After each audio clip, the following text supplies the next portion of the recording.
for a while. Our young mayor was had a plot in the garden, and it's kind of fun to meet folks that way. So that's what I do for the city right now. Thank you. Dan. All right, thank you.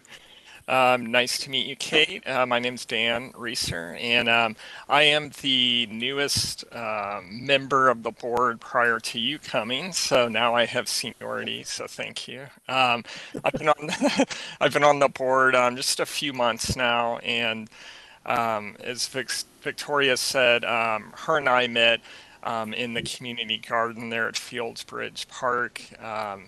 I really enjoy organic gardening, and that's where I met Victoria. She's our president there, and I've participated in the OSU Master Gardener program, and really just personally, I have a lot of interest, as you do, it sounded like as well, just, trying to live my life and my family's life as sustainable as possible.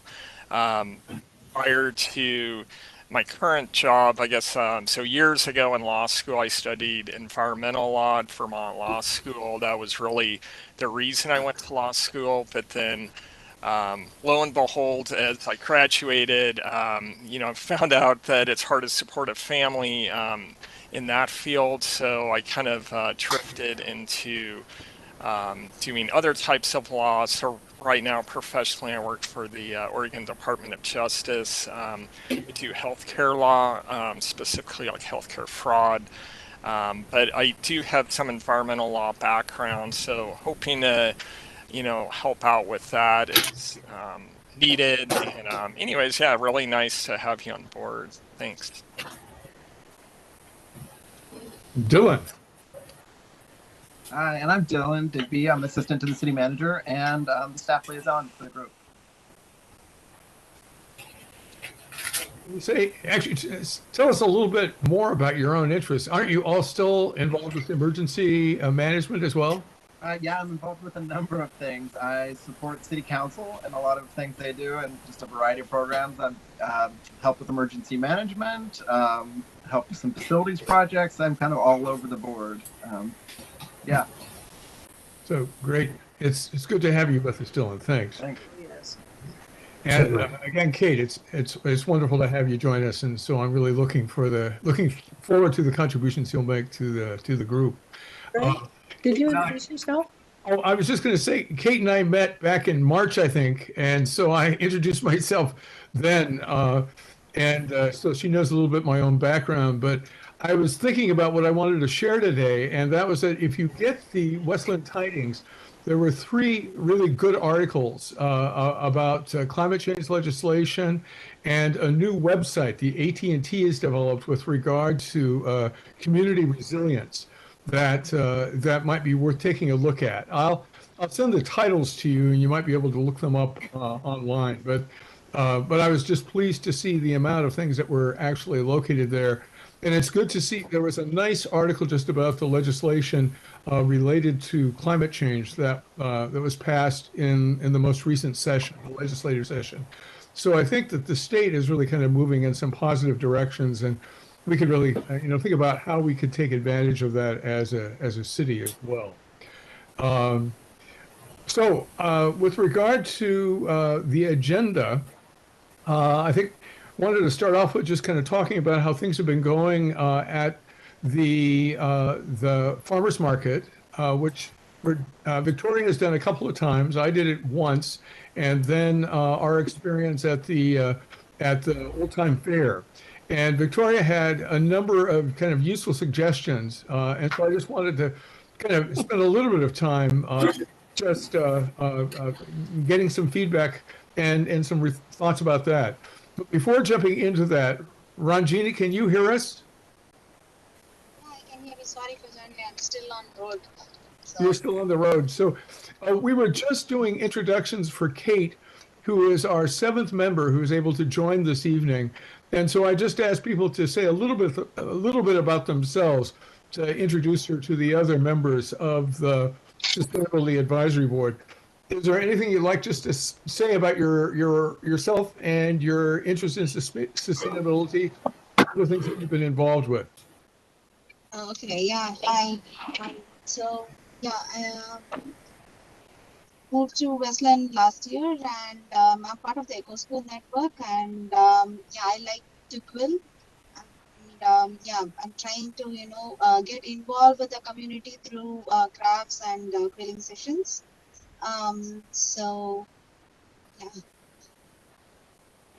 Great, thank you. And Rajini pulled together a nice dashboard with regard to sustainability issues and data in the state of Oregon. And we put that up on the city website several weeks ago. So that's available if folks have an opportunity to take a look at it. It's helpful information. And I know Mike has been continuing to kind of try to pull together information for the city. So we might think about how to kind of integrate those two dashboards at some point. But let's go back to the topic of old-fashioned fare and the farmers market. So, Mike. Did want to just raise the question about, so we've introduced ourselves, but not, I guess, done the check-ins that we might normally do. If there was anything that any group members wanted to raise before we get to the old time fair. I'm happy to do that. Is there something you would like to bring up, Mike? I guess the only thing that I wanted to say was we got the city sent out a newsletter about asking residents to take a survey related to hazard mitigation. Yeah. I just wanted to flag to Dylan that that's not accessible. You click on the link and it says access denied. You have to log on as a user. Yeah, thank you. I had the same experience yesterday as well. I'd like to contribute to that if that is still available. Yeah, thank you. I'll look.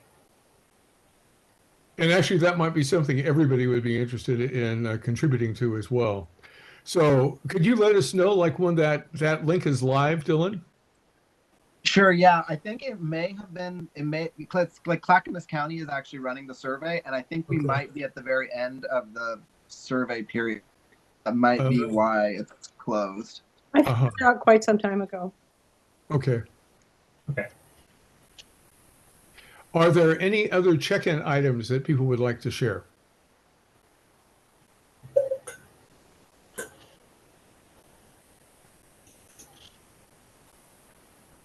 Dan, I think you're muted.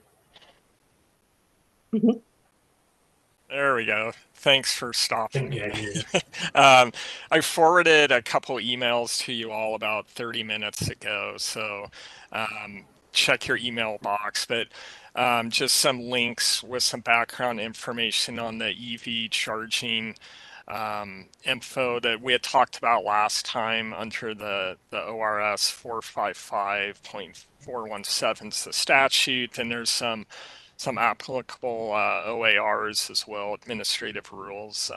So anyways, just take a look at those at your convenience. I also attached a document. It's kind of a guidance to navigating through that and what they mean essentially. So I think that's worth taking a look at. And then I also forwarded a couple of my PowerPoint presentations just related to gardening that I told you all I would share with you last time. So. Great, thank you. Victoria. I'm going to add that if you do look at his PowerPoints on the gardening, that those photographs are from his plot in the community garden, which just outshines almost everyone else's. His garden is beautiful. Thanks. Busted. Thank you.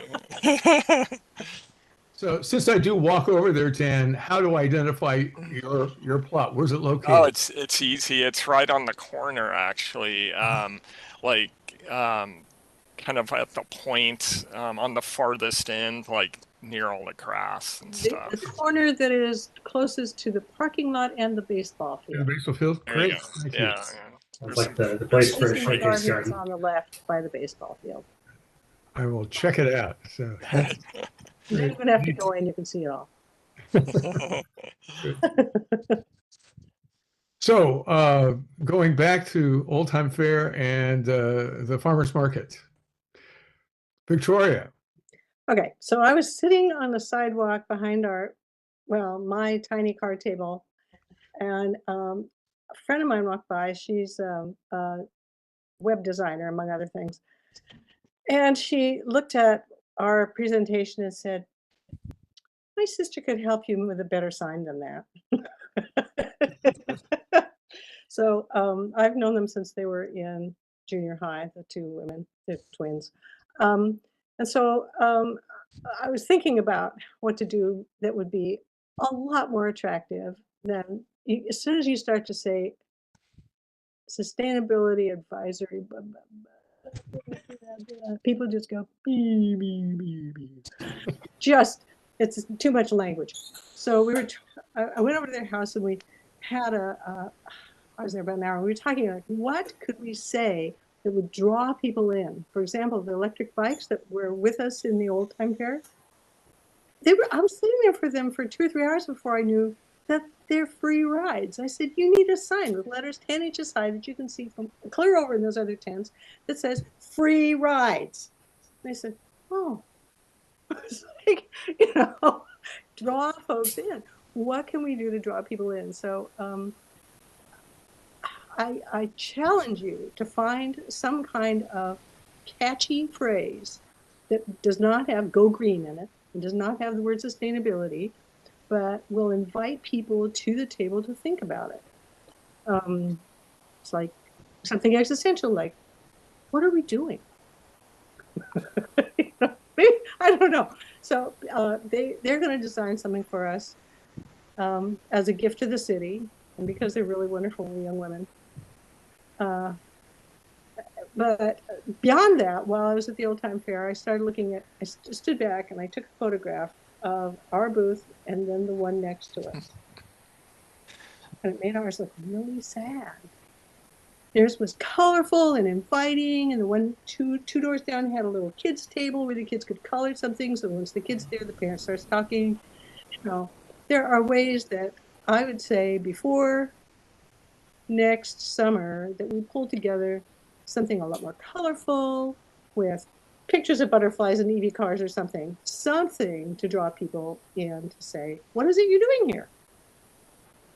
And also that I think the actual the Wednesday market is probably a better way to catch people than the Old Time Fair, just because people at the fair are interested in having fun and eating deep fried what? And I don't even remember what they were eating. It was just god awful. Deep fried Oreos. Those are amazing. Rides, than they are thinking about how they should be better citizens or something. There's my feel. So Victoria, it's all the print's backwards, but it says worms, butterflies, EVs, and you. Backwards to you, we can see it. So I'll try to make a bigger version of this for the next Wednesday event. I love it. It was just an effort to kind of say something provocative to potentially get people to kind of come by and ask a question. I think one of the things that we did at the Old Time Fair was put the Westland Sustainability Advisory Board banner in the back, so that at least it's identified. But I think Victoria's right. If we can figure out some way to kind of make the canopy more interesting one way or the other, it would be a good thing. Victoria had one other suggestion that I think was a really good one, and that is rather than putting the table with the materials out right in front and then sitting behind it, put the table back a ways, still sit in the shade of the canopy, but sit to the side of the table out in front. And that does seem like more invitational, just in terms of encouraging people to come by. But not a zillion people came by either at the farmers market, the Old Time Fair when I was there. But there was a steady group of people, and I was impressed with the number of people who did come by to ride the electric bikes when I was there during the first couple of hours. Fewer, well, they had left by the time I came back at dinner time, but there were a number of people who came by who were quite interested in the Sustainability Advisory Board. I encouraged them to kind of apply for membership on the board in December if they were interested, because we oftentimes have some turnover. But what I didn't do, and I should have done, is just record names of people who were interested. So I think that there'll be some value in just kind of keeping track of the people who come by, and kind of encourage people to come to our meetings online, and just to kind of provide that as well. So any other thoughts for other folks as you kind of think about ways in which we can kind of use this opportunity to kind of bring the message to the public kind of more effectively? Victoria, then we can kind of Pass out candy. Don't have chocolate in hot weather. Oh, right. Charity, thank you for that candy. It was almost all eaten up, so it did get devoured, and the kids were generally very grateful for it. So yeah, so I was gonna say, I just did the fair last night, and it was for the Arts and Culture Commission. We gave away bags of rocks with painting kits, and I literally went through over 100 bags in less than 2 hours. And I ran out of stuff. I had nothing else to give out.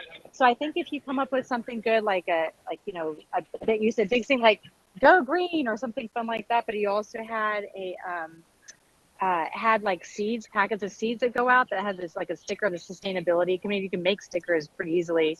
This says SAB on there. Look us up on, or have a QR code for the sustainability committee where it takes you to the Westland website. The QR codes are great, and we had that there for the art show. So I think just having something people can give away that they like, a family-oriented thing. I would say like little starter plants, but that's a lot of work. But Regina's really good at those things. She's good at having like little starters to give away to families. That's a big draw. And then it brings them into something cute and fun and free that they get, because everyone was going crazy over the rocks that we just are saying, here, go paint some rocks and put them around Westland. It was just on the website last night, and we ran out of it. Basically, we're all gone at the city hall and also the library. Yeah. Well, there must be some kind of place where we could start an email that the only topic is this, and people can put their ideas in it. I don't know. So to build on that idea of having seed packets to hand out, at our Earth Day fair, the Westland Alliance was handing out packets of wildflower seeds. Yeah. It was Terry and Lonnie that were handing those out. So we might be able to reach out to them and just kind of ask them if they're the ones that put these together, or if they have somebody that they can direct us to that might be able to fill us in on how they made these packets happen. Okay, that's a good idea. Just a little packet of wildflower seeds. Yeah. And we did have the recycling magnets, but not as many people were interested in taking them this time around. So most of those are to Terry. Yeah, those went quick last time. Yeah. So it kind of varies from time to time. But any other suggestions with regard to this? Just a quick question. So I think next week, Mike and I are going to be attending the booth. And so do we need to bring things, or are there things already set up, or just, like should we be trying to get like packets of seeds or something, or kind of where are we at, I guess, on that? I've got a box of materials. I'll bring up a table and a couple of chairs and a canopy. So I think that why don't you let me know when you're going to arrive? I think that Victoria and I got there at about 3:45 or thereabouts, and then it really starts at 4 o'clock. I can help you find the location where we can set up the canopy. And then I think Victoria and I stayed till a little after 6. We stayed for a couple hours just to catch as many people as we could. If you have, I don't know, Mike, if you want to see if you can find some seeds, that would be fantastic. But I'll just plan on bringing the materials up. We had just one table, which was pretty crowded. If either of you have another card table that you could bring, that would be helpful. Yeah. I was thinking ultimately it'd be nice to have one that's longer, just to, and cover it. We don't, and with a tablecloth or some paper or, yeah, we'll get there eventually. Yeah, the trick is the city is not providing any of that for the old time fair. So all of that's just the stuff that I've got at home. So if any of you have a longer table that could be brought, because the one I've got is one that my wife uses for weaving, is only about 4.5, 5 feet long. So if you have a longer table that you could bring, great. But like basically we've got to provide everything that we use there.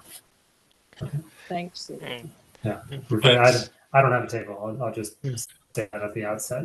Yeah. Oh, Mike, bring your drum kit. That would bring. There you go. Right. That'll attract some people. Might get in the way of conversation Just about a snare. the topic at hand. So let's kind of keep on doing what we've been doing, try to improve it a little bit each time. And I think these suggestions are really useful. But if there is something else we could give away, fantastic. It'd be great. I have Just ask a a question. packs of seeds I can donate too. I have some packs of seeds and I have a whole thing of wildflower seeds. I can do a little. Oh, I can put those together. that Would you sounds like can help with to that. give those to either Mike or me? Yeah. Okay. Yeah, I'm happy to come pick them up if that works for you. Okay. Great. Yeah, I'll get them. I get them together. I got a huge thing of wildflower seeds. I don't know what I'm going to do with all of them, and so I'll just donate it and put them in little thingies. Okay. Is it little packets, or do you have like a large packet I have a large. of them and we need to I have a package them? I have a large container, but I could do little packets. That's easy. And then I have some more packets I can just donate. A whole bunch of. I'm not going to plant. Okay. So, thank you. Yeah, I appreciate that. Let me give you my telephone number if you have any questions as well. So it's 503-758-1020. And I think, Mike, you and I were signed up for the last Thursday in August. Is that still going to work for you? As far as I am aware, yes. Okay, so I think we'll be taken care of through the final fair day. I mean, the final farmers market day.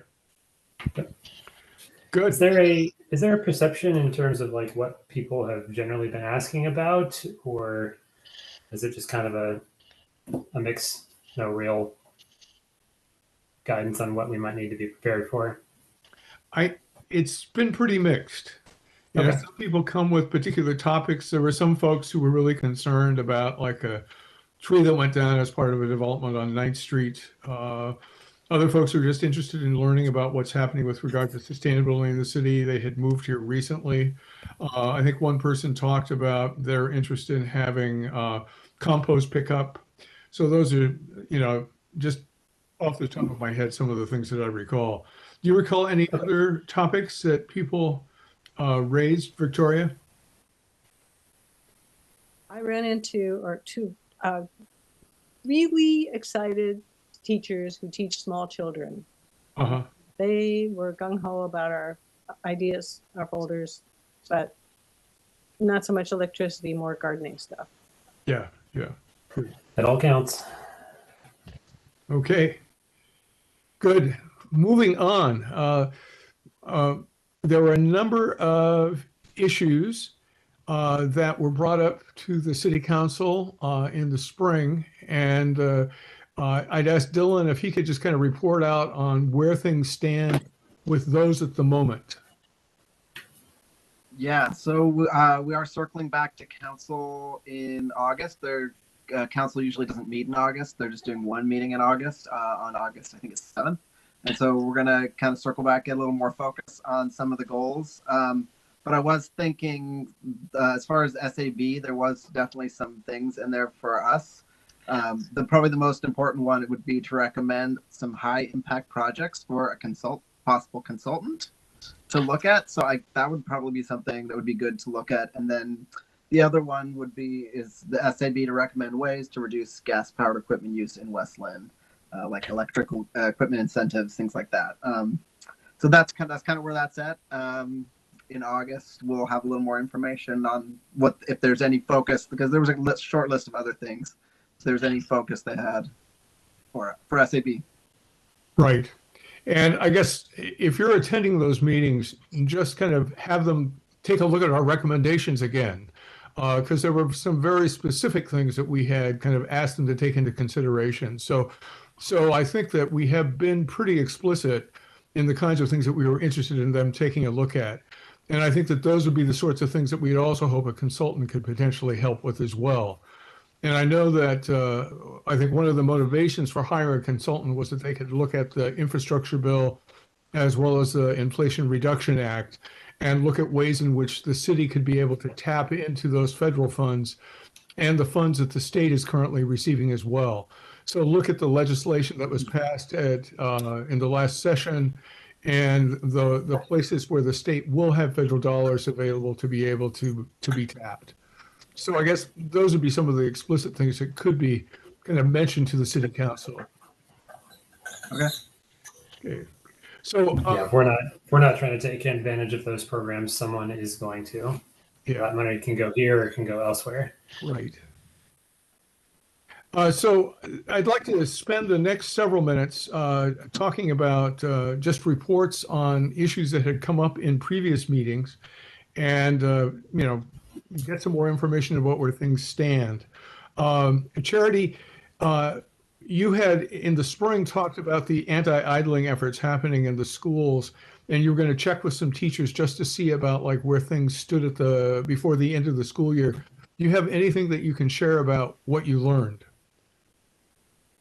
Not really. I mean, it's end of the school year. They all are kind of scattering just to be done with the school year. So I plan on picking it back up again in the fall. There was no real reports. They just know that they want to do it on a larger scale to go to the district, because the district told them they would love to help on a larger level, like to do for the whole district, to make it a mandate, which is really cool because our superintendent of the Westland Wilsonville school district is very interested in as far as like he's very much an advocate of sustainability for the school system. So he is very much in support of that. So I'm going to pick it back up in the fall.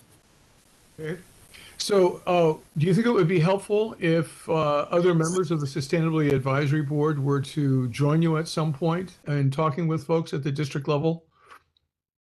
Yeah, if Andrew wants that would be great. It's his name's Andrew Kilstrom, and he's married to the head of the press program for the school district. So so she's hugely helpful with the Eco Skill Network and with the gardening program. She does all the gardening programs for the entire district. So when we get rolling for the fall, I think that would be great if they are like, hey, how do we do this in guidance? If I've sent them all the information based on the presentation we got from another school district in Tualatin, he did that and was really successful. So as soon as we do that, I'll let everyone know. Good. So I would be certainly happy to go and talk with somebody about that. Victoria. Charity, I'm also very interested. I went to several City Hall meetings when the school was put in my neighborhood, Sunset Elementary. And at that point, the school district had almost zero interest in anything sustainable. So it would be nice to see how they're willing to bend it all. They hire architects who have are negative. They appear to be negative about anything sustainable. Well, the cool thing is Andrew is pretty young, and he's, like I said, he's married to someone that's heavily invested, and it's just like anything. It's whoever lasts the longest, right? So I think that it'll be a good thing to discuss, and things change. So they definitely want to keep their platinum status, and one of the things they can do for platinum status is having a no idling campaign. Okay, good. Yeah, and I think it's good to just remember that things do vary from superintendent to superintendent, because when Ryan Wall was here, that was 10, 15 years ago, if not longer, he was really committed to it and supported a lot of sustainability initiatives within the district. So it kind of varies from superintendent to superintendent. So let's hope. Mike, you were going to say something about the Soil and Water Conservation District and their assistance with invasive plant removal. To that end, I've had some email correspondence with the director of the district. Christopher Lapp is his name. And I spoke with him on Monday about the possibility of having him join us to speak at our August meeting. He said he'd be willing to do that if the other members of the board are willing to have him. He said the district has just undergone kind of an extensive, long-term planning process, and they're planning kind of a shift to work more closely with municipalities in the county to just partner with them and, work on the mission of the district, which essentially is invasive species management and soil conservation and water conservation. So he's willing to come speak to us about the programs and the resources that the district has to offer that would be relevant to the city of West Linn. Great. Dylan, just out of curiosity, has the city worked with the Soil and Conservation District around invasive species removal at all? I'm guessing they have, but not something I've been involved in before, so I'm not sure. Yeah. So would people be interested in inviting this gentleman to our August meeting? Yeah. Can I ask a quick question? Can I ask just a really quick question? I'm just curious, when the city does plant replacement, do they replace the plants that are invasive with natives? Like, what do they do? And I guess in what context? I would say generally yes. Okay, I'm just curious. I'm just now starting to really figure out backyard habitat and how you do the native the native plants and taking out the invasives to replace with natives. And I was just curious if that was something that the city does or not. I mean, it's something that's required in our development codes and things when projects are happening. It happens in that context. And when they're doing parks and things like that, yeah. I think one thing to say to that effect is that Oregon maintains a list of noxious weed species, and it's illegal to sell them at nurseries in the state. So there's not really a way to, procure them for landscaping purposes. Although it's certainly a possibility that there are invasive plants that are not on that list as well. But the real problem plants, the English ivy, Himalayan blackberry, you can't just buy those and put them in. No one sells them. Victoria, you were going to say something? It was about the opportunity to plant native species when historic West Linn was being rebuilt, that whole new street and all the sidewalks and that whole redo. Not a native plant was planted, and that was a chance the city had. And actually, I've seen with regard to invasive removals, like down by the bike path on Willamette, by Willamette Park, mostly ivy and English ivy is kind of cut back, sometimes pulled out. Holly is cut back, but the blackberry pretty much always comes back. And it requires a really sustained effort over many years, and it's largely volunteers who are responsible for the invasive plant removal. There just aren't enough city staff to be able to kind of take it on, but it's a major operation. And actually, I think the whole bike path by Willamette Park is almost in worse shape, 6 years after. From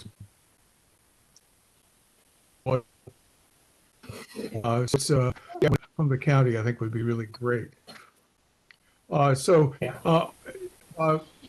Do we have enough for a quorum in September? How many people, in August, how many people will be able to be at the meeting in August? I know I will be able to, I'll probably be beaming in from Bend, but I'll be here. Victoria, Kate, will you be able to be here? What's the date again? Let me check. I can beam in from Boulder. 17th. 17th? Yeah, the 17th. Yeah. Okay. So we have 1, 2, 3, 4. Yeah. 4. Okay, so as long as we got the 4, great. Rajini, I will just, you be I'm able to hear? like, I'm reminding you that that's the night of music in the park for West Linn. And Okay.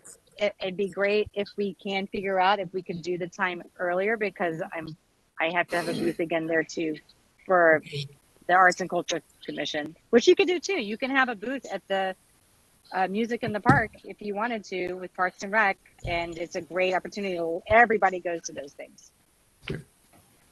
So we can talk about just the timing of the meeting later on the agenda. So if we were to move it earlier, we could kind of consider that.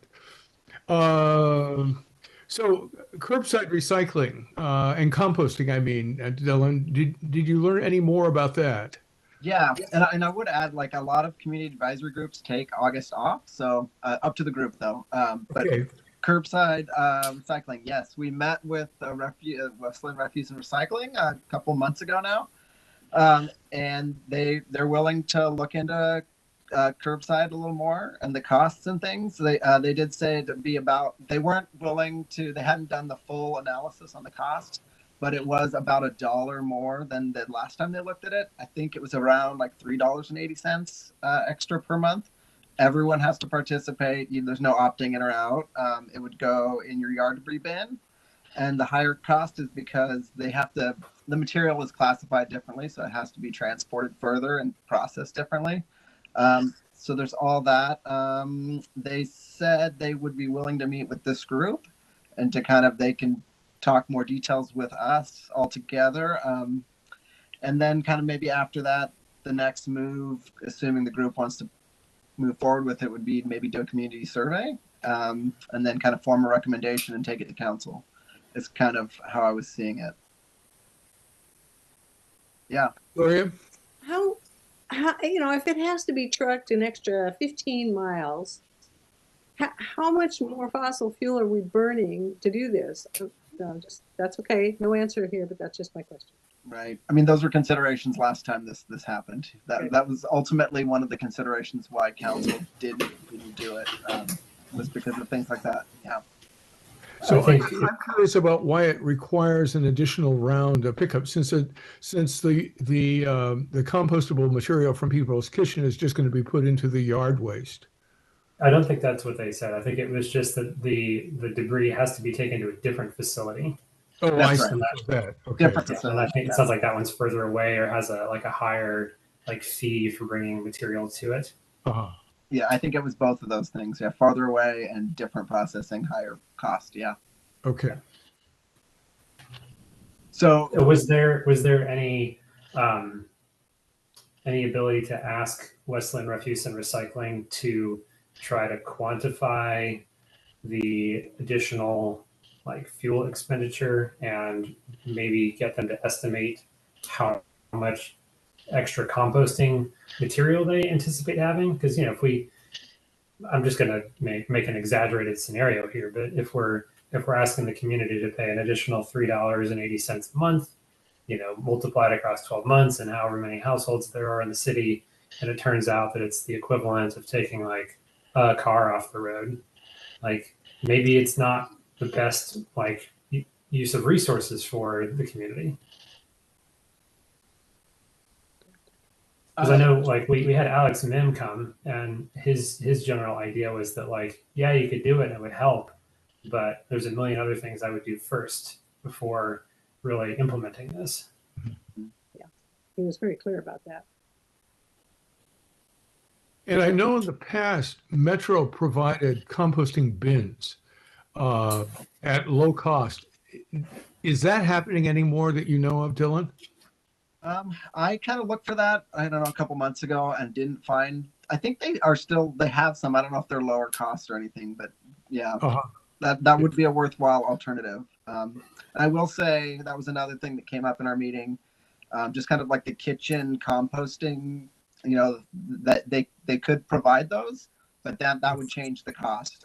So they recommended not providing those because in their experience, people just preferred buying their own things set there for the composting. But if we suggested to council that we would want everyone to be provided one of those, the cost would obviously go up. So. Oh yeah, definitely. So are people interested in trying to make an arrangement to meet with the person from the sanitation service? I would talk to him. I still am. I mean, I think it's worthwhile. Okay. Okay. Who said that they were willing? Mike, did you say that you were willing to talk with him? Okay, Yeah. good. Why don't you talk with him, and then we can make arrangements to see like at what point we could invite him to a meeting. Oh, so you want? I was gonna say I could do that as well. I mean, if you just want to, maybe we want to shoot for like September meeting. I could ask if they're available, or Yeah, I thought that was the understanding, that we were agreeing to bring them to our meeting and have an open discussion with them. yeah, they were very willing to meet with this group, and yeah, and also on the next topic that we're gonna cover too. They were willing to talk with us about that. If you want me to jump to that. Okay. And I'm curious, Dylan, just about what is involved in doing a community survey. It would just be, we would have to maybe look at some other communities that maybe have done surveys, if we can find some examples. It's just doing a survey monkey.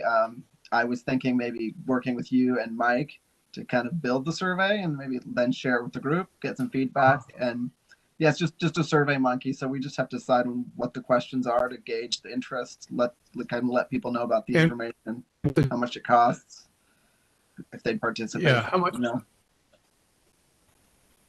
And who does Greg, I think data analysis? Greg, I think we're losing you on your side. Is anyone else seeing Greg breaking up? Yes. Okay, I have no idea why that's happening, but I'll turn off the video. So let me know if it keeps on breaking up. I think my question was simply like who does the data analysis? As like far if we as were the survey like results, 10,000 people responding, that's a lot of data to try to kind of process. So how does it work with other boards if they do a survey like that? I think it would kind of be up to us to interpret the data and make the recommendation to council. I don't think we would get such an overwhelming response that we wouldn't be able to manage it. Okay. I bet a lot of the raw data analysis is just handled by SurveyMonkey as well. Yeah. It is, okay. Yeah. Like, So you don't get just like the raw survey data. It's, it'll say this many percentage. It transforms into a data percentage points. We use it for work. So it's pretty cut and dry if you have someone do the survey. Yeah. Okay. It would just be if we did any open-ended questions, those would be the ones we'd have to go through. Good. Okay, thank you. So we've got stuff going for the fall then. So recycling bins in Old Willamette. Yeah, and we talked to the Westland Refuse about that as well. Something they're willing to do. They have had experience with it on Willamette Falls Drive, Highway 43. They Willamette Drive, not Willamette Falls Drive. Highway 43. There's a couple garbage bins, and they'd put recycling bins next to them. And it pretty much failed. Everyone just put garbage in the recycling, so that they just kind of stopped doing it after a while. It didn't work, and so they're concerned the same thing would happen in Old Town, and also just didn't feel like there would be the level of people that would use them, that there wouldn't be a lot of people running around with cans down there, that wouldn't be giving them to the business already. The food carts have a receptacle for cans, that kind of thing. So they're willing to look into it. They said they would could bring it up. They could talk to us about it as a group again. They also were like, well, I'm guessing you wouldn't want one of the giant gray bins or whatever color they are. That it would have to be something that we'd have to work with Main Street on what kind of bins and where to place them. So there'd be some things to work through if we wanted to do that. But they were, based on that experience, didn't think that people would use them, or they would use them incorrectly, and it'd be a problem again. Uh-huh. I mean, I've seen those bins on Willamette, and I mean, I don't know. It sounds like they're not still in use anymore, but the ones that I saw were, it was a standard kind of like metal bin, and it was just divided like right on the top. So you had two semicircles, and you had to know, like, oh, do I put my recycling on the left or the right one? And I think there might be a lot more success if it's just painfully obvious, like, oh, the giant blue bin with the little triangle symbol, I bet you that's recycling. And then the the other bin that is not physically attached to the recycling bin and like hiding the recycling bin as part of it should look different. I mean, if there's enough visual cue, I hope that would help and get us to the point where people are sorting things well enough to actually make it workable. Because I know if there's enough trash in a recycling container, they just have to trash all of it. Right. So maybe that was why those efforts failed. They don't even look like recycling bins from the outside. Like no fine print should be needed for people to understand where to put their stuff. Yeah. I can Big and blue is probably the way to go. Right.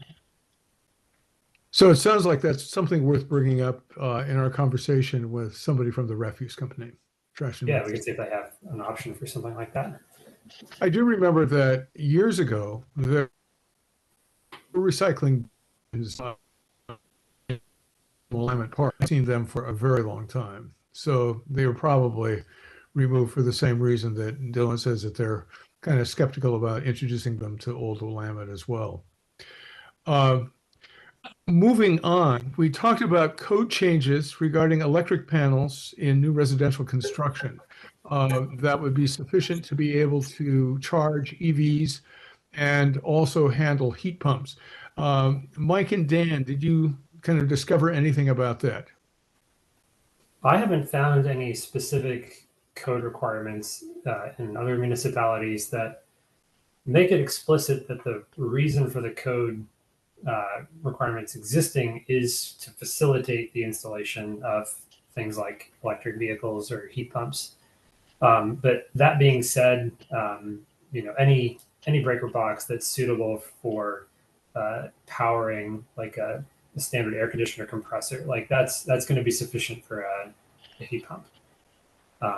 Same, if you've got a house that has an electric furnace, like that's going to draw plenty of power, and so it's just a matter of switching those things out. Now, an electric car is a different matter. They have a pretty huge power draw when they're charging, but it's really just a matter of making sure that the breaker box is big enough to accommodate a circuit breaker that can handle the 240 volt power supply and whatever the required amperage is. It's probably just a matter of requiring that breaker boxes have that kind of capacity in them, and that where appropriate in new construction, that conduit is routed to a suitable place to charge a car from. We would certainly want somebody who is like a master electrician to weigh in on the verbiage of anything like that. But I have to imagine the city has some, or maybe it's held at a county level, but there has to be some regulations or requirements in terms of what breaker boxes look like in new construction. There's no reason that Westland couldn't just amend that to ensure that it's possible to make these kinds of installations. Dan? And yeah, so I sent that email out, and maybe I'm not reading the question right, but I mean, what I'm seeing is that the statute precludes local governments from requiring EV infrastructure for housing developments of 4 or fewer, residents. So it really, I mean, if that's what we're talking about as far as like an EV charging capacity in a residential home, the way I'm reading it is that the city is not allowed to put that in their code. The statute specifically articulates the type of development, the type of new development that the EV charging it applies to, and that's new commercial buildings under private ownership, multi-family residential building with 5 or more residential dwelling units. So in other words, like an apartment, and also mixed use buildings, again with 5 or more. So it'd be like like a storefront with apartments. It also specifically says it doesn't apply to townhomes. So, I mean, that's how I read it, but So it says both that the 455.417 doesn't apply to single family houses and things of that nature. correct. But you Yes. said something else explicitly forbids municipalities from making requirements. How do they determine whether something is or isn't a requirement? What if the city, just for its own purposes, says we want to just make sure all our breaker boxes are big enough to not have to worry Yeah. about them? So, Who knows what they're for? yeah. So, I mean, this is under basically an Oregon state land use code trumps local land use code, right? So, in other words, state law trumps municipalities. But yeah, the if you read that statute, and I encourage you all just to take a look at those links I sent, but it does limit it. It does not allow, again, my reading of it, a municipality to make this requirement for, unfortunately, for individual dwellings.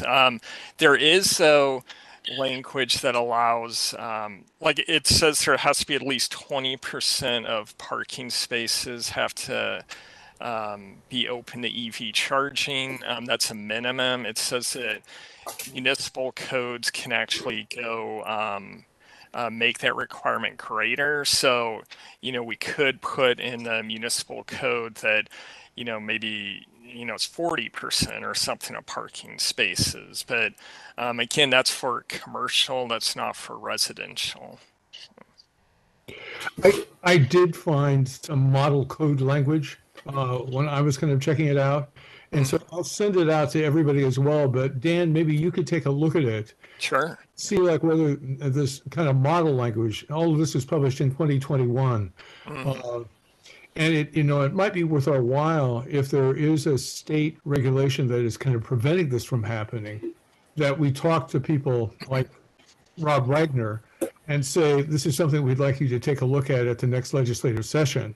Yeah, exactly. That's what Yeah. I mean. I think it needs to be addressed on the state level to change the statute language, right? Which would allow municipalities, if we choose to make this requirement for individual residents. But as of right now, the statute I was looking at, it precludes municipalities from doing that for individual dwellings.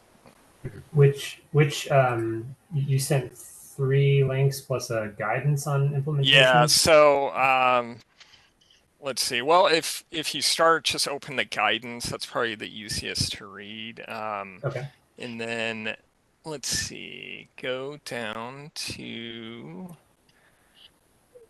actually the bottom of page 1. It says their statute precludes local governments from requiring EV infrastructure for housing developments of 4 or fewer units, not listed in the ORS. And then again, that ORS specifically articulates, what they're talking about, and it's essentially commercial development or apartments. So when they talk about requiring EV infrastructure, are they talking about outside the dwellings or within the dwellings? Because I'm not sure if I think of like a conduit house as infrastructure. Yeah, and then so you can also take a look at the OARs, the Oregon Administrative Rules, that go into a little more detail. So I put links to 2 of those OARs, but again, yeah, just maybe we all take a look at that and we can talk further at the next meeting. But Yeah. from what I'm seeing, I mean, it unfortunately, it just looks like that's the rules that we can't. The city can't make that strict of a requirement. But it's certainly, if the state legislature changes it, then I mean that's the place it needs to make the change. Yeah. If all this is the case. Do you have any knowledge about this, Dylan? No, I had the same understanding that Dan did. Yeah. So it really it's not the sort of thing that the city can, at least for individual residences, Correct. kind of come up with its own codes. But it could with regard to apartments for 4 or more families, as well as commercial. 5 or more. Yes. 5 or more then, 5 or more. Okay. So it's worth thinking about, but I think also really kind of looking at how we might be able to work at the state level then, because it certainly seems to get to the levels of charging stations needed by 2030 to handle the amount of cars that the state is hoping will be EVs. There's not going to be enough charging stations if this isn't done in individual homes. So it really seems critical that we figure out some way to address it. So thank you for doing that research. I'll send out what I found as well, and we can all take a look at it and discuss it at our next meeting. With regard to tree code, which was one of the things that the SAB has been encouraging the city to address, Mike and I met with the city council back in June, talking about the importance of maintaining the urban canopy. And I know one of the things that we had been told was just that the process of changing the tree code was going to be an expensive and kind of sizable endeavor. And I took a look at the tree code that Milwaukee has and realized that there's one section of that tree code that could be presented as an amendment to West Linn's already existing tree code. And it would begin to kind of address the issues tied into maintaining the canopy and protecting the trees that are not otherwise removed during a building project. And so Mike and I shared that information and just wanted to remind the city council that this was something that they had asked us to try to address and had kind of included in recommendations for the previous 2 years.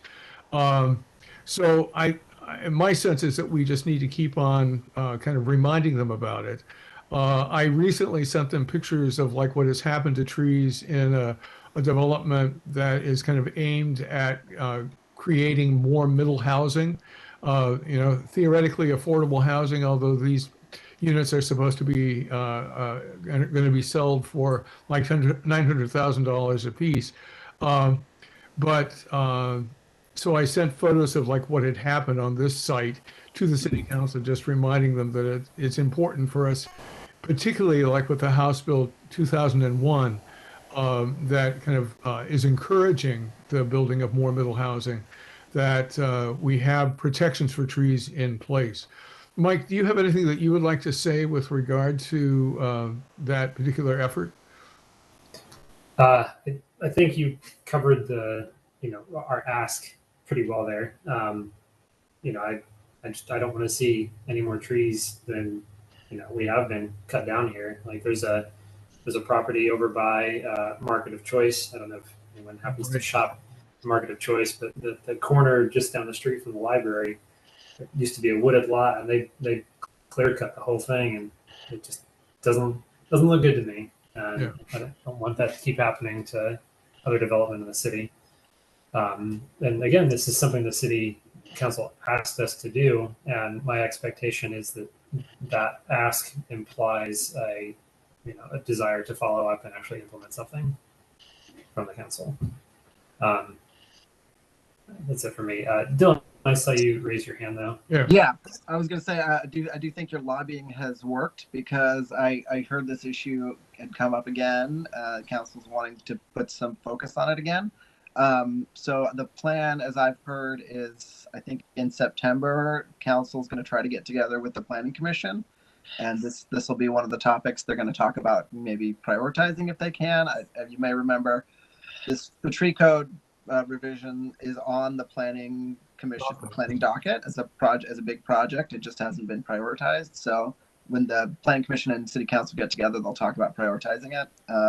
Including the tree code. So that has come up recently. So you said they're meeting in September? We're going to try to get them together in September. Yep. It's good news, Okay. Dylan. Yes, thank you, Dylan. That is good news. Yeah, glad to hear that. So maybe we can make another appearance before the council at a meeting that precedes the meeting with the planning commission to keep that idea fresh in their minds. I know that the construction of the new middle school on Dollar Street brought up a lot of issues with the tree cutting. I live nearby there, but I'm sure at least some of you have heard about it, right? Where there was an initial cutting and then they kind of came back a month later and finished off a bunch more trees. And um, anyway, so I would think that this issue is in the forefront, or it should be, with the city council. I know I was talking with Rory about it at the Old Time Fair, and he had said something about kind of the revision of the tree code involves some kind of interaction with Metro, and that their requirements are kind of more extensive than I had imagined. Do you know anything about that, Dylan? Okay. No, I don't know about the details of it. No. Yeah. Okay. Good. Is that something that you could help us to understand a bit more on, or direct us to another staff member who might be more knowledgeable on that? Yeah, the planning director, Darren Weiss, would definitely be up on that. Mm-hmm. And does the city have a city arborist now? We do, yeah. Okay. And would that person be at all knowledgeable about it as well? They would probably not as much as the planning director. He'd be the one that would be doing the project. Yeah. Okay. Good. Thank you. So that kind of exhausts our discussion about the reports. Wanted to raise the question about alternative meeting times. And many of you were going to be able to kind of potentially meet between 4 and 5:30 on Thursdays, but not everyone. And so I wanted to just raise the question again about whether it might be possible to meet earlier, which would be much easier for Dylan, but I think also potentially easier for us as well. Are there any days of the week when it would be possible to meet between 4 to 5:30? Maybe we could all get our videos on again. And I know that, Ranjini, can you turn on your video by any chance? Just I'm almost there, so 5 more minutes. Okay, in 5 more minutes. Well, let me just ask, like, whether if people can say yay or nay, would it be possible to meet? And Dylan, I guess, which weekdays between 4 to 5:30 would not work for you? I don't know off the top of my head. Me Tuesdays, Wednesdays, Thursdays. I missed that. What was that? Oh, sorry. Yeah, please go ahead. No, for We me, were wondering what you had said, Ranjini. no, I was saying Tuesdays, Wednesdays, and Thursdays would not work for me. Monday and Friday would work for me. Monday and Friday would work for you. Okay. So for other folks, would Mondays work for you? Because I know that that's oftentimes the city council time. Mm-hmm. I was going to say that's my Monday problem, and then Fridays wouldn't work for me either. Okay, but the third Monday, would that be a problem? Third Mondays is a council meeting. Is a council meeting. Mm-hmm. Fourth Mondays is usually not, but sometimes they have special meetings. Although I don't have to always go to all of them. But yeah. So it sounds like that would not work. So that pretty much takes care of all of the days. So I think we may be stuck staying with where we are, the 6 to 7:30. So, is there a possibility of? I mean, it sounds like this current meeting doesn't work very well for everyone either. Was there a possibility of just moving forward day of the on week. Thursdays? Yeah. Doing 4 to 5:30 on Thursday, the same Thursday of the week or the month. But it sounds like, Ranjini, you can't do 4 to 5:30 on Tuesday or Thursday. Is that correct? Yeah, Tuesday, Wednesday, Thursdays, I go to work. I go to Beaverton, so. What about Wednesdays? Yeah, for me it's those 3 days. So I leave around 5. So it takes an hour. So Mondays and Fridays won't work for you. Okay. Oh, I mean, Mondays and Fridays would work for you, but they won't work for Dylan. So, Yeah. so I think Probably that, I yeah. mean, like we this. Yeah, if I come early, I can plan that day and probably try to join. Otherwise, yeah, I can give.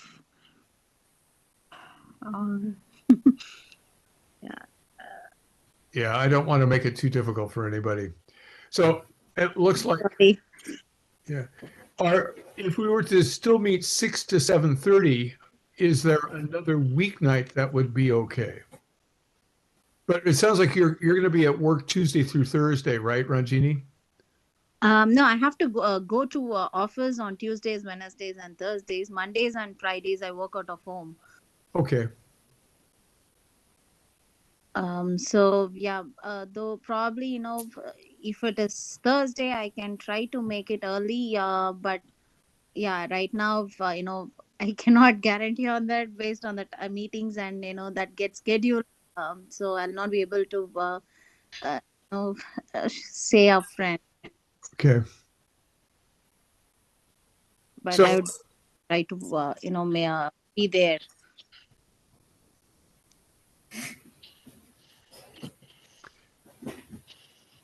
so my sense is, again, unless somebody has a better idea, we probably are just going to need to stick with our Thursday 6 to 7:30 time. Victoria? Well, I'd like to throw a little wrench into this just because it's fun. You and I had a conversation at one of those tables about how lovely it would be to meet in person. Dylan, maybe every other time. I know this is not great for you, but yeah, I'm tired of COVID. So it would just be really fun to meet in person. If we can't do it every week or every month, maybe we can do it every other month, or maybe just twice a year, or have a potluck or something. That's my Right. wrench. How would it be, Dylan, for you to kind of meet every other month in person?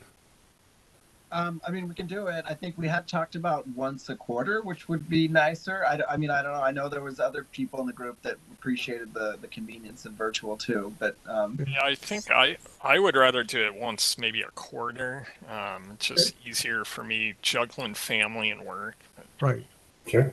So once a quarter sounds good to me. Yep. Just in terms of being able to at least kind of get in touch. And I'm going to propose like a potluck time in a minute as well. So, but let's, I guess, given this discussion, stay with Thursday, 6 to 7:30, and then at our next meeting, we can decide like when we would like to meet in person. Maybe in October, like we did last year as well, would be the time to do it, as we are in the process of trying to develop a set of recommendations for the city council for the coming year. So moving on, new business. So one of the items that I wanted to raise was just, again, having a potluck maybe sometime in August at our house. I'm going to be gone the first couple of weeks, but the second couple of weeks in August, I'll be around.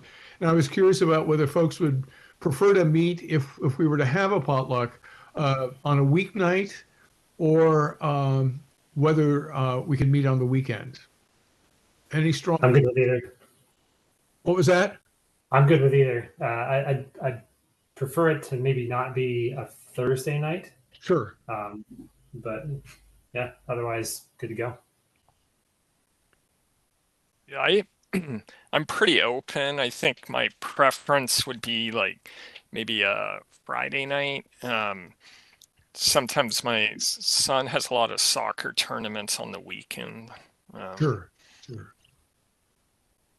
remember those years. Me too. Soccer, baseball, basketball. Yeah. So how would Friday night be for other folks? Charity or Rotini? Yeah, Friday will work for me too. Okay. Friday's fine. Friday's fine. Yeah, Kate? Friday's good. For me, it depends on the particular date. We're trying to get all our traveling in before the school year starts. So Sure. we have some weekend trips planned that we'll be gone for. Okay.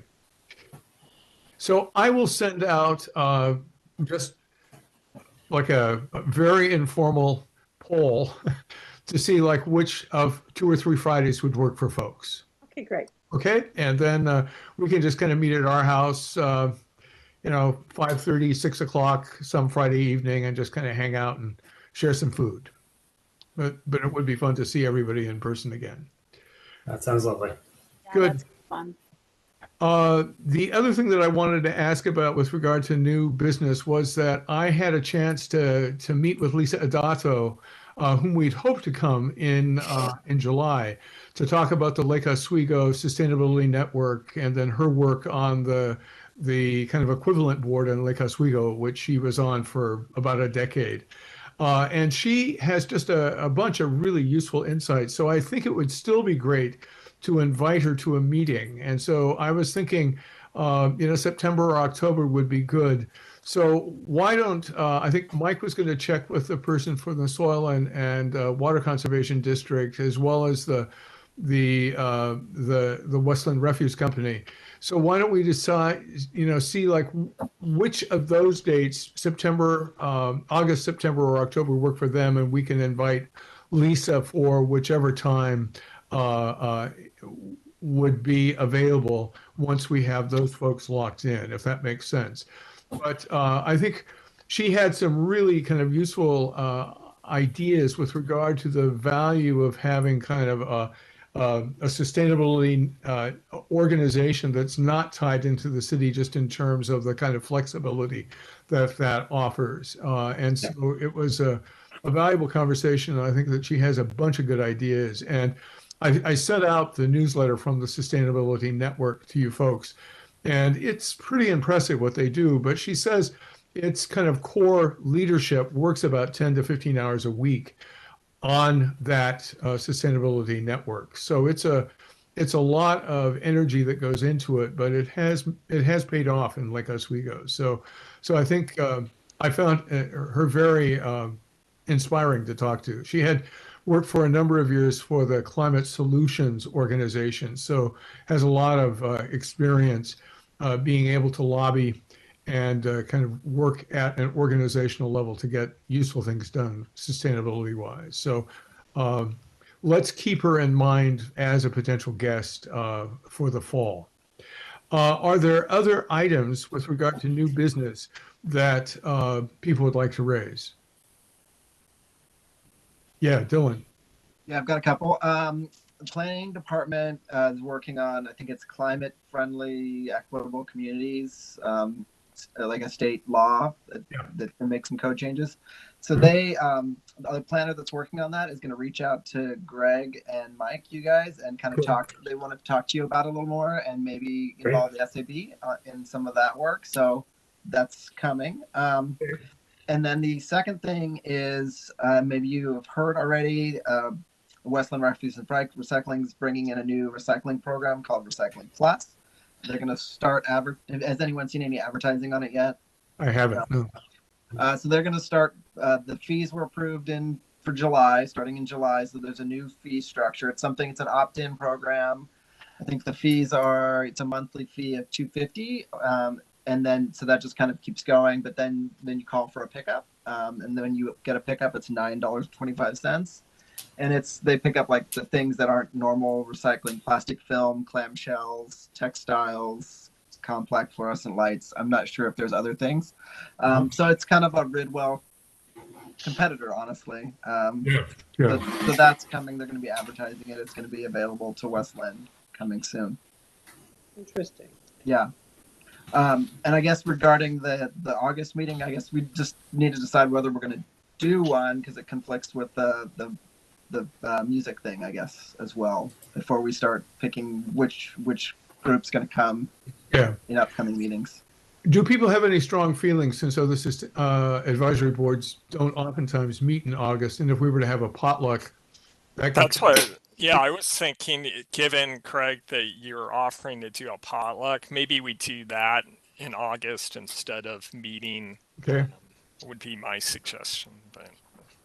You could do a potluck at the Music in the Park. Lots of people do that. There you go. And then we can go around Which and park is people that held put at? hands. Oh, it's down at Tanner Creek. Okay. It's always at Tanner Creek. And is the music in the park is on that Thursday night then, right? Yeah, starts at 6. Uh-huh. Well, how do people feel about that? There would be kind of less opportunity to, just have conversation with one another. Be in town. Oh, that's right. You will be in town that night, and this is something you'd really like to do. But you will be in town on Friday? In town on the 25th, that And Friday. the 25th. Okay, so the 25th is Victoria's date. That's it. Is, August. So if we're not meeting, that means that we could go to the music in the park. And so we could be additional folks for that. So Dinner. it sounds like the 25th, or perhaps the first Friday in September, although that's Labor Day weekend. I won't be here. You won't be here, okay. Nope. I'll try some dates out. We can see where we stand, and I'll include the music in the park night, and we'll just try to move from there. Thank you. Anything else? So, Mike, did you keep a list of action items? Thank you, Mike. I've got notes. Not so many action items, I think, came up this time around. Okay. Sounds like, just jugging through my memory here, I think Dan and I were going to look a little bit more at the content about the EV charging. Maybe when we are both staffing the booth at the farmers market next Wednesday. Yeah. Dan, you and I can chat further about that and make sure we understand the implications for here. I think Dylan was going to reach out to the hauler and see if they were on board to meet in September, October, one of the upcoming meetings. Let's see. I need to talk to the director of the the Soil and Water Conservation District just to see when he's available to meet. I had tentatively asked him about August, not suspecting that we were going to be skipping that meeting. He was okay for August, but we'll see if September or October work for him. Sure. What else we got here? Sounds like not anything immediate here, but the anti-idling campaign is something that's going to, I guess, be tabled until school break is done. But then when school gets closer to being in session, that charity will have an opportunity to kind of pick those conversations up with district staff and local educators. I floated the idea of Greg and I testifying to council at their city council meeting that precedes the meeting that they have with the planning commission, just to reemphasize the importance of the tree code update. It's definitely good to hear that they have some appetite for pursuing that kind of change in the code. Let's see. And we wanted to come up with ideas for drawing more attention to the booth at the farmers market. And Charity and perhaps Dan and I are going to work on getting some little seed packets together. Great. Am I missing anything? Victoria has her hand. Yeah, Yes. Just want to say thanks again, Kate, that you are able to join, and it's really nice to have you here. Yeah, thank you. Looking forward to getting caught up and helping out. Great. And welcome aboard. Yes, welcome, and great to see everybody. And I'll send out just the informal poll about getting together for a potluck. So I'll look forward to seeing Mike and Dan next week when I deliver the canopy. So stop by if you are going to the farmers market, and say hi to whoever happens to be kind of working there. So yes, thank you all. Have a good evening. Meeting adjourned at 7:27.